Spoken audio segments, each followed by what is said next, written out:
neza. Ndabasuhuje mwebwe tubana twigana kuri uyu muyoboro wacu. Tumaze igihe twaratangiye kwiga Archicad. Ndagusuhuje kandi nguha n'ikaze kuri uyu munsi aho tugiye kwigana isomo ryacu rya 8 ariryo twise how to design roof. Uyu munsi tugiye kwiga isomo twise how to design roof. Icyo tugiye kwigaho uyu munsi mu mwanya utari muto kandi nanone utari munini. Nguha ikaze. Topic yacu uyu munsi rero turagaruka ku bintu by'ingenzi nibyo tugiye kurebaho.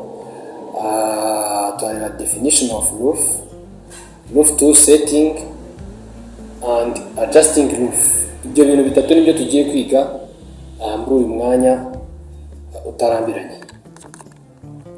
Tugiye guhera kuri definition of roof. Roof ni iki? Roof ni kiriya gice kiba gitwikiriye inzu. Kuriya inzu iba yubatse igisenge ubundi niyo roof. Igisenge niyo roof. Twihuse tugiye kureba roof tool setting. Roof tool setting icyo tugiye kureba, turaza tujye muri toolbox. Nitumara kuza muri toolbox turahita tubona ahantu handitse roof. Rero duhita dukora right click, left click, double click. Turahita tubona utuntu tumeze gutya. Tuzabona akantu kameze gutya. Nitumara kwakanda duhitemo dukande kuri geometry and position. Duhitemo hano tuzashyiramo aho igisenge kizaba gitangiriye, hano n'uburebure bwacyo n'amahangire kizaba cyenkiriniyeho. Noneho turi bukande no kuri modo tuze kubona amabara araba igisenge, aho turi buze kubona igisenge cyacu se kiragitwikirije iki. Tuze kureba na planche d'olive ibara tuyihereza. Ni ibyo ngibyo. Reka tubikore practically kugira ngo turusheho kubyumva neza. Ndagusaba ko ibi bintu wajya ubikora ufite n'imashini cyangwa se ukabikora ufite agakayi kugira ngo ube wandika utuntu tw'ingenzi kugira ngo bizajye bigufasha gusubiramo muri rusange. Dore hano tuza ni hano kuri tool setting. Tuza hano handitse roof. Hanga handitse roof. Dukora left click, double click. Right haza kano kantu ni kaza. Hari igihe gashobora kuzazaho kameze nka gutya. Kazaho kameze gutya. Wowe nta kindi kintu uzakora. Uzaza hano kandi muri geometry and positioning. Urangiza uvuge ati igisenge cyacu kiratangira kangahe. Tugomba gutangirira aho urukuta rwawe rwarangiriye. Ntabwo gishobora gutangirira kuri metero 3. Urukuta rwawe rurangira kuri metero 3 n'igice. Cyangwa se rurangira kuri metero 2.80. Hano ko inkuta zacu zigarukira kuri metero 3.50, kandi duhitamo metero 3.50. Niturangiza hano tuze duhereze height karaga planche d'olive. Ushobora guha santimetero 20, 15 bitewe n'izo ushaka. Niturangiza duhitemo angle igisenge cyacu zakinkiriniyeho. For example, duhitemo nka 35. Hano kuri angle ikintu ugenderaho nakubwira, iyo inzu ari nini ubwo igira na angle nini, yari ntoya ikagira angle ntoya. Tufatiye urugero, reba nk'inzu zisanzwe zo kubamo, angle igisenge cyawe cyenkiriniyeho ntago ariyo angle inyubako nka sale cyangwa se urusengero ruzaba rwenkiriniyeho. Niyo mpamvu ubona igisenge cy'urusengero cyari kirekire cyane kuruta ziriya nzu zisanzwe izi duturamo cyangwa se n'amashuri. Noneho hano ni kuri planche d'olive. Dushobora guhitamo akangaka cyangwa tugahitamo aka bitewe n'icyo dushaka. Ubwo ni ukuvuga ngo uko bizaba bimeze tubibone neza. Noneho tuza hano kuri modo. Hano duhitemo ubwoko bw'amabati. Urugero hano uhitamo hano handitse roof. Ubwo ntabwo waza ngo uhitemo ibara. Hano handitse roof. For example, duhisemo iyi roof tile French blown. Iyo duhisemo hano planche d'olive wenda tuyihaye nk'akabara dushaka. Default duhitemo umweru. Niturangiza dukande OK. Ibi iyo birangiye hano hari utuntu tw'ingenzi. Iyo uhisemo kano twaba tugiye gukora cya gisenge cy'umutwe umeze gutya kiba kiberamiye cyangwa umugongo kimwe n'amazi ahantu hamwe. Wahitamo hano tugahitamo tukaba tugiye gukora cya gisenge cyo gifite inguni nyinshi aribyo abantu bakunda kwita ngo ni ibya cadastre. Ziriya nzu zigezweho ziba zifite imigongo myinshi. Noneho nacyo urabona iyi nzu ni nk'ako iteye, turahitamo hano turangiza tuze duhitemo aka. Iyo duhisemo aka ni hahandi nakubwira gato tugiye guhitamo ibintu bigiye bifite za zigzag nyinshi. For example, reka tubikore nk'ahangaha wenda nk'igisenge cyacu kigiye kiri kimeze gutya gifite utuntu twinshi tugiye dutandukanye. Iki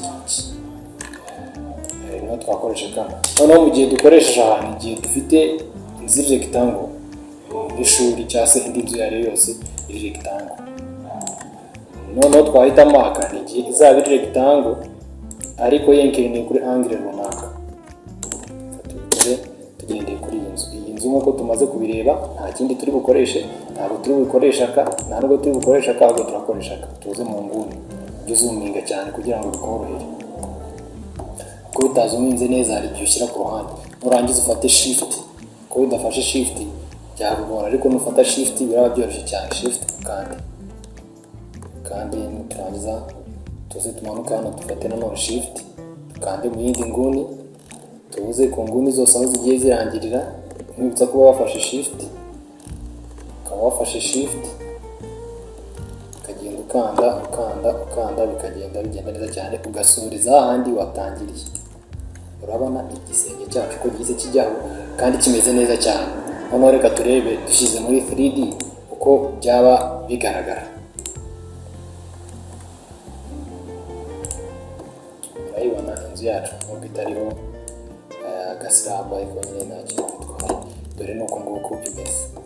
Mubwira ko nta mu minsi mike nukomeza gukurikira neza aya masomo, ukora exercice nyinshi, ibanga ryo kumenya ibintu n'imyitozo myinshi, nawe urakora ibintu byiza cyane nk'ibi ngibi binarenze n'ibi ngibi. Dore nuko nguko imeze muri rusange inzu yacu. Reka noneho twihute turebe na twa tundi twari tumaze kurebaho, turebe nanone tugaruke tuze kuri iyi nzu iri rectangle. Tujemo hano muri roof none nkuko twabikoze, turaje duhisemo aho itangirira. None reka tuvuge ko ariho angle wenda tugiye 30. Noneho hano duhite mu bwoko bw'amabati, dukoresha amabati ubundi bwoko y'amabati ubundi asanzwe bayita roof concrete sheet. Ano mabati tuno tubati dusanzwe tuba dufite ibara rijya kumera nk'aho ari umweru. Hano wenda reka duhitemo irindi bara, naho duhitemo wenda nk'umutuku, duhisemo nk'umutuku cyangwa se ubururu. Turaza dukande OK. Noneho kuko ari rectangle turaza duhitemo kano. Yego n'iyi ngiyi ushobora kubikoresha tukazengurutsa impande zose bigahura, ariko twatuma turitinza reka dukoreshe aka. Tuzaza mu nguni imwe twazuminze cyane aho birangirira, niturangiza tuze ahangaha aho birangirira kugira ngo tutaza kwibeshya tujye uzuminga cyane. Icyo kintu nakubwira, aha ntabwo uri gufata shift ahubwo uraza ukajya ahandi birangirira. Urabona ko nabyo tayari cyamaze kwijyanaho, tutiriwe tujya mu bintu byinshi, tutiriwe tujya kuzengurutsa dukanze kudukweye tubiri. Urabona ko gise kiza, amazi amwe azameneka aha ayandi ameneka n'aha. Reka turebe uko bimeze.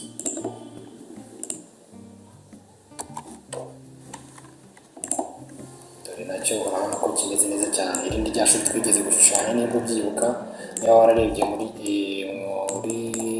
amasomo agiye yatambutse, iri niryo twari twarakoze. Urabona ko naho bimeze neza cyane, amazi ameneka impande zose. Ushobora kwibaza uti ese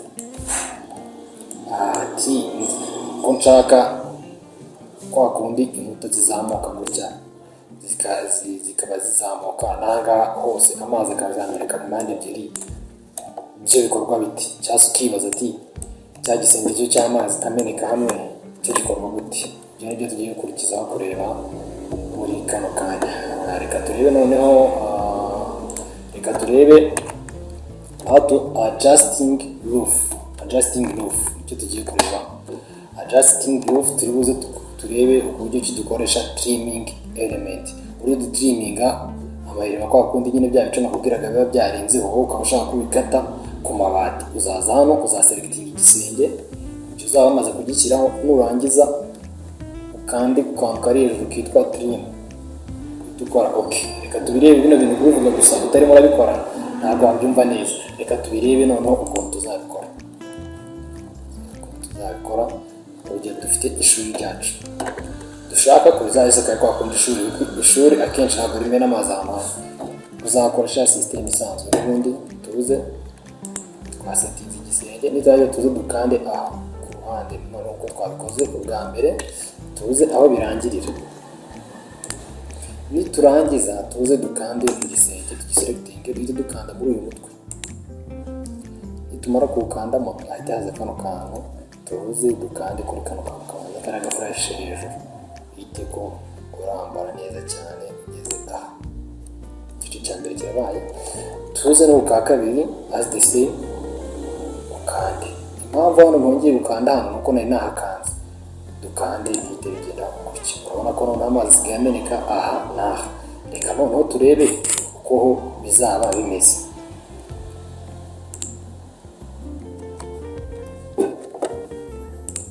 Already urabona kirengaho izi nkuta zo zizaba zabanje kurengaho kugira ngo uze kuzitiriminga. Niturangiza tuze kuri za nkuta tuzahita duselectinga igisenge uzakanda kuri arrow nurangiza kandi kuri shift none ugifashe shift selecting naho ugifashe shift selecting zino nkuta zose zarenze ariko utakoze shift ntabwo wabyakunda kuri selecting icyarimo uzakomeza ufate shift mpaka urangije guselectinga tuno tuntu twose. Nudafata shift bizajya bihita bivamo. Niturangiza tujye tuza hano kuri kano kantu kari hano hejuru bakita trimming elements to roof shell uhita ukagakandaho.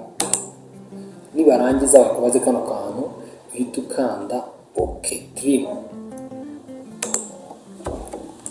Already byabaye. Urabona ko bimeze nk'ahari ku mashuri ukuntu amashuri aba ameze uko nguko bimeze cyangwa se n'ahandi hantu hose n'inzu zisanzwe uko biba bimeze ahangaha ukabona nyine ko igikuta wagikase cyacitse cyagiye. Dusigaje noneho kureba ese cya gisenge cyo kimena amazi ahantu hamwe ibyacyo bimeze biti. Tuza tuyikorere kuri kano. Uzaza n'ubundi mu gisenge bisanzwe uhakande uza hano hejuru dukoresha kano kanaka. Nurangiza uze muri iyi nguni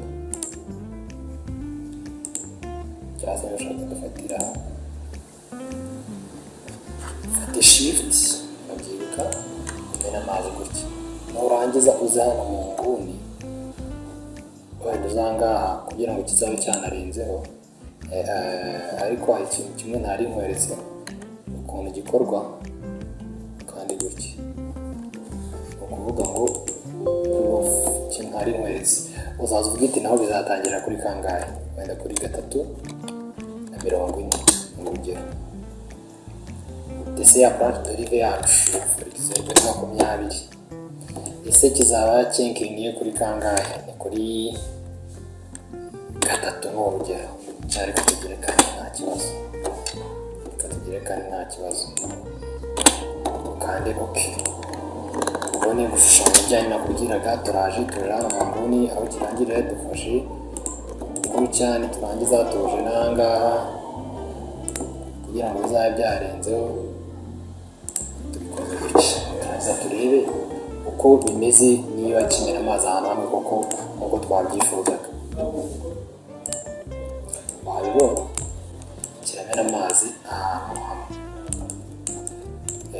Urabona amazi ari kumeneka imbere. Ushaka ko amazi ameneka inyuma n'ubundi byari bimeze gutya kugira ngo utirirwa kongera gushushanya.